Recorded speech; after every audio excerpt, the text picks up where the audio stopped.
Bonjour, je vais commencer par une citation qui n'est pas réellement dans le Talmud, puisqu'elle est de Joséphine Baker, qui disait « J'ai deux amours, mon pays et Paris ». On pourrait dire la même chose en citant la Torah. Nous avons chacun deux penchants, le bon et le mauvais, n'est-ce pas? D'abord, ça se voit dans la réalité, parce que nous avons tous de bons instincts, de bons réflexes, de bons sentiments, et de mauvais instincts, de mauvais réflexes, de mauvais sentiments. Et ça figure aussi dans la manière dont la Torah désigne l'identité humaine, puisqu'on dit que Dieu créa l'homme, et alors que le mot créa s'écrit vayitzer avec un seul iode, une seule, tout à coup on a rajouté un deuxième iode qui est complètement superflu, et on nous dit, c'est pour nous dire que nous avons deux instincts, le bon et le mauvais, ce qu'on appelle en hébreu yetzer hatov, le penchant vers le bien, yetzer hara, le penchant vers le mal. Tout à fait, c'est une thématique absolument classique, mais la réponse que la Torah, que le Talmud en donne est tout à fait originale. Pourquoi l'homme est capable de mal. De mal et de bien. Pourquoi est-ce qu'il y a cette ambiguïté, cette dualité, cette ambivalence constitutive de l'identité humaine? Et bien entendu, tout au long de l'histoire humaine, on s'est interrogé sur le pourquoi de cette singularité humaine. Ne vous contentez pas des réponses moralisantes, théologiques, éthiques, selon lesquelles il faut bien que l'homme ait des mérites, et pour qu'il ait des mérites, il faut bien qu'il soit capable de faire le mal. Et donc, l'évolution dit, c'est très simple, ça vient du fait que l'homme, pour survivre, a besoin des fois d'être méchant, agressif pour se défendre contre ses ennemis, mais il a aussi besoin de se faire des alliés, et donc il a besoin des fois de faire des amis, donc il doit être gentil, donc c'est pour ça que l'homme est composé de bien et de mal, la théorie évolutionniste de l'évolution. Vous voulez dire que la violence qu'il y a en chaque homme est d'une certaine manière aussi un réflexe sécuritaire? L'homme a besoin de violence pour survivre? C'est pas ce que je veux dire, c'est ce que la théorie de l'évolution dit, et cette théorie nous n'acceptons pas, dans la mesure où nous considérons qu'une essence ne peut pas être le produit d'un circonstanciel. Il y a une deuxième réponse qui est très classique aussi, celle de Rousseau, la théorie du bon sauvage, où l'homme fondamentalement est bon, il n'a pas de yetzer hara, il n'a pas de créature mauvaise en lui, c'est la société qui va greffer sur l'homme toutes sortes de comportements de jalousie, de compétition, d'agressivité, etc. Cette réponse aussi ne nous convient pas. Oui. Donc le mal provient de la société. Le mal provient de la société et l'homme est bon. Rousseau pense que l'homme est naturellement bon, mais c'est la société qui le pervertit. Tout à fait. C'est un peu aussi le mythe du bon sauvage. Du bon sauvage. Voilà. Le mythe du bon sauvage de chez Rousseau. Simplement, là aussi, il y a un problème, dans la mesure où on voit très bien que l'homme, le mal dans l'homme est aussi ontologique. Il n'est pas, ça paraît tout à fait curieux que si l'homme était absolument bon, une société ne pourrait pas avoir un effet corrosif à ce point-là, d'implanter véritablement en lui le mal. Vous voulez dire que si le mal est un phénomène culturel, il faut qu'il y ait chez l'homme une prédisposition au mal. Sans ça, il ne subirait pas le lavage de cerveau de la société, car l'homme subit un lavage de cerveau. Ne serait-ce que quand on voit des films violents, des films américains, ou des films qui montrent des viols, ou des choses comme ça, il est évident que tout ça, ça a eu une influence sur le cerveau humain. Vous dites, ça n'en aurait pas s'il n'avait pas une prédisposition. Tout à fait. Troisième position, on dit, on va très vite, on sommaire, mais ça dit ce que ces philosophes pensent. Il y a la philosophie de Hobbes, un philosophe anglais, qui lui pensait que c'est le contraire de Rousseau, que l'homme est un loup, c'est lui qui a inventé l'expression l'homme est un loup pour l'homme, c'est-à-dire que l'homme est fondamentalement mauvais. Mais pourquoi est-ce que des fois il est bon? Parce que il a besoin de se protéger. Donc, s'il est un assassin pour les autres, il risque d'être une victime. Donc, on instaure des lois morales, on instaure même la loi. En vérité, pour canaliser ce mal qui est en l'homme. C'est d'ailleurs très, très intéressant qu'il y avait, vous le savez, une célèbre discussion entre Rabbi Yehuda et l'empereur Antonin pour savoir à partir de quel moment le mal est dans l'homme. Antonin disait que c'était à la naissance, et Rabbi Yehuda ainsi disait à la conception, et à la fin Rabbi Yehuda ainsi donne raison à Antonin. Dès qu'il bouge dans le ventre de sa mère, c'est-à-dire dès qu'il a une identité. Oui, mais la conclusion c'est que non, c'est quand il sort. Quand il sort, parce qu'il avait un passouk, que le yetzer hara t'attend à la porte de la sortie. Ah oui, c'est ça. Dieu lui dit, à la porte est accroupi le mal. Exactement. Donc qu'est-ce que c'est que cette porte derrière laquelle est tapis le mal? On dit c'est la porte du ventre de la femme. Tout à fait. C'est dès que cette porte s'ouvre, le mal apparaît. Et tout à fait. Et là aussi, on n'accepte pas cette explication parce qu'on voit qu'il y a des gens, des personnes héroïques, martyrs, qui sont prêts à donner leur vie. Pour une cause. Donc, on voit très bien qu'il y a des gens qui, au-delà même de leur propre intérêt, sont capables du bien. Donc on voit que le bien, là, le bien est ontologiquement inscrit dans la signature identitaire humaine. Tous les gens qui meurent martyrs pour une cause, tous les résistants pendant la guerre, au fond, on considérait qu'il y avait des valeurs qui étaient même supérieures à la vie. Tout à fait.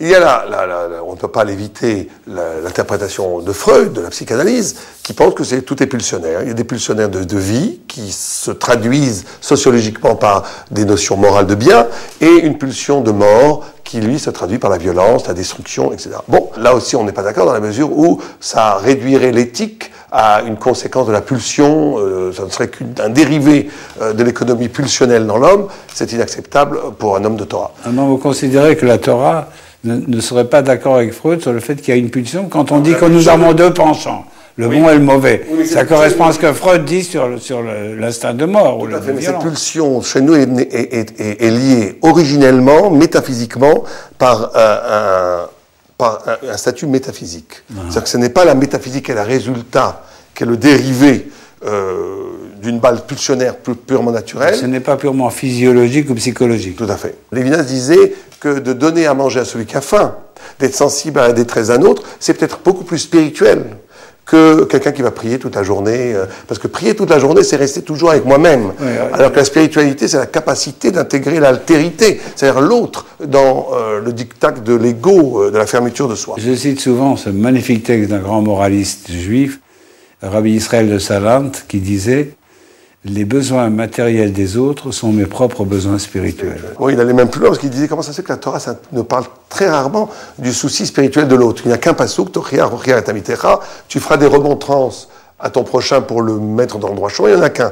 Par contre, il y a des dizaines de versets qui nous disent « Aide ton prochain, donne-lui à manger, si son âne tombe, aide-le à se relever ». Parce qu'il disait effectivement ça, la matérialité de l'autre est ta propre spiritualité. Donc le combat du bien et du mal est constitutif d'une identité humaine. Et ce n'est pas par un reflux, par un retrait qu'on va résoudre le problème. Donc qu'est-ce que la Torah dit? Pourquoi est-ce qu'il y a ce Yatzera et ce Yatzera Tov? Alors là, il y a une réponse tout à fait originale que j'ai vue dans le Maral, où il dit, dans Gvurot Hashem, où il dit qu'en vérité, il y a deux postures existentielles chez l'homme.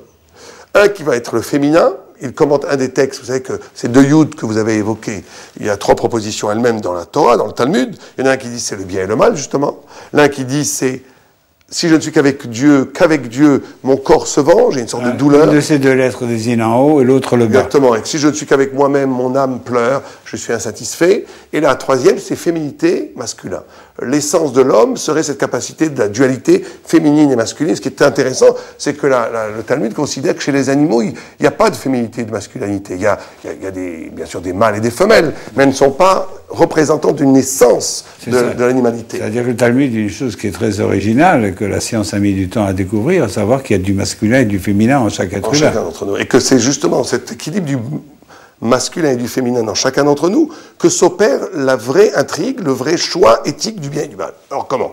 Alors il explique d'une façon presque mathématique, géométrique. Il dit le féminin représente le cercle, c'est-à-dire l'identité. Or vous avez quelque chose d'extraordinaire dans le cercle, c'est que le cercle peut être immense, immense. Il revient toujours au point de départ. Un cercle revient toujours au point de départ. Vous pouvez aller très très loin, je m'éloigne, je reviens. C'est l'identité, c'est la féminité, au point où il donne une explication. C'est pour ça que l'identité juive passe par la mère. Parce qu'il y a quelque chose d'indestructible dans l'identité féminine, c'est que j'ai beau m'éloigner, j'ai beau même une juive qui se marierait avec un non-juif, l'enfant est juif. Parce que cette identité est indestructible, elle est là. Mais si on n'est que féminin, dit le Maral, c'est aussi du Yatzara, parce que ça veut dire que je fais que du surplace.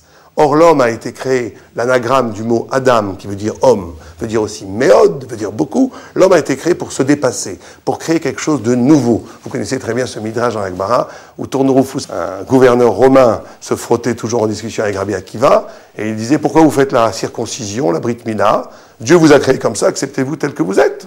Et pourquoi vous changez la nature de Dieu? Exactement. Et il lui répond, je vais te donner une gerbe de blé, je vais te donner un gâteau, qu'est-ce que tu préfères manger? Il lui sort il sort de sous son manteau, il avait dû prévoir le coup là.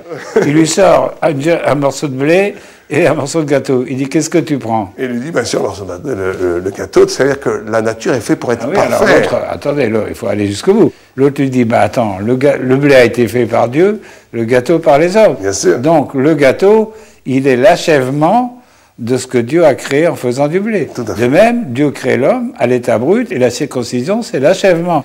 Donc il appartient à l'homme d'achever la nature.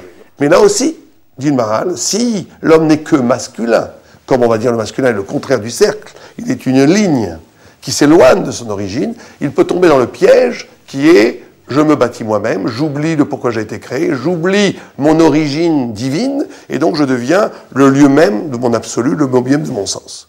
Et là, le Maharal invente une sorte de figure géométrique que je ne connais pas. Un peintre inspiré de façon judaïque pourrait faire une courbe art moderne, art abstrait.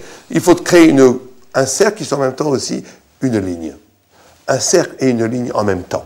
Ça veut dire ne pas trahir l'identité, à conserver cette notion de féminité qui est que plus j'avance, plus en vérité, de façon tout à fait mystérieuse, je rejoins le lieu de mon origine, mais que cette origine ne soit pas un piège justement de l'identité, où je ne fais que répéter l'espèce et répéter ce que je suis, pour essayer de bâtir quelque chose qui est absolument singulier. Donc le cercle désigne la dimension infinie de l'homme, c'est d'ailleurs pour ça que le monde est sphérique, que l'univers est sphérique, que la Terre est sphérique, etc. Alors que la ligne n'est pas une dimension dans laquelle on fait du surplace. Au contraire, la ligne, c'est partir d'un point pour aller vers un autre. Il faut les deux en même temps pour faire justement l'union du bien et du mal. C'est comme ça qu'on arrive à donner un sens au mal lui-même. C'est que le Samer, qui est la lettre sphérique de l'alphabet hébraïque, est un cercle et c'est la lettre du Satan. Une fois dans la Bible, Satan n'est pas écrit avec un shin, mais avec un Samer, pour indiquer que si vous avez un cercle, même pratiquement infini, qui serait immense, dont la circonférence serait plusieurs milliards de kilomètres, mais si c'est un cercle parfait, au premier millimètre, vous savez déjà la fin. On sait, n'importe quel mathématicien, même pas très grand mathématicien, pourrait calculer exactement. Tout est déjà prévu. Quand vous vivez une vie où tout est déjà prévu, vous êtes dans les mains du Satan. Alors, vous voulez dire qu'il n'y a pas que les versets sataniques, il y a aussi le cercle satanique, il y a quelque chose de satanique. Oui. Moi, j'ai toujours vu dans le cercle l'infini, la dimension, dans la Kabbale. C'est le propre du mal d'être un allié du bien. Parce que justement, ce cercle, s'il se pose comme un absolu, si l'identité se pose comme un absolu, on tombe dans le mal. D'ailleurs, même dans la Torah, même dans la religion. Si quelqu'un traduit sa pratique religieuse, même dans la Torah, en termes d'identité, du refus de l'autre, de la haine de l'autre. S'il s'enferme dans un cercle. S'il s'enferme dans un cercle, c'est satanique. Le cercle, ça peut être une tour d'ivoire, alors. Complètement. D'ailleurs, les rabbinim ont traduit le verset où il y a écrit Yotzer Hara qui a créé le mal. Ils ont dit Yotzer et Akol, ils ont créé tout. Certains l'analysent en disant que les rabbins ont eu peur de mettre mal, mais c'est pas du tout ça. C'est qu'en vérité, ils ont voulu signifier par là que le mal est celui qui peut renvoyer à la totalité. Ce n'est que quand, qui renvoie au kol ça veut dire tout, qui crée tout.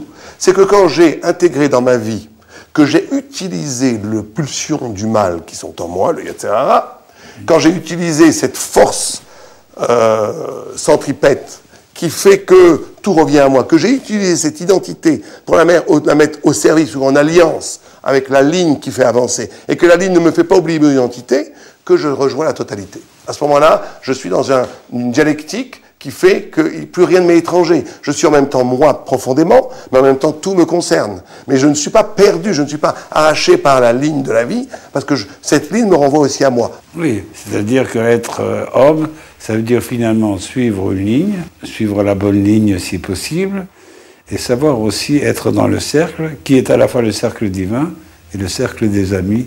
Merci, Rav Raphaël Saez.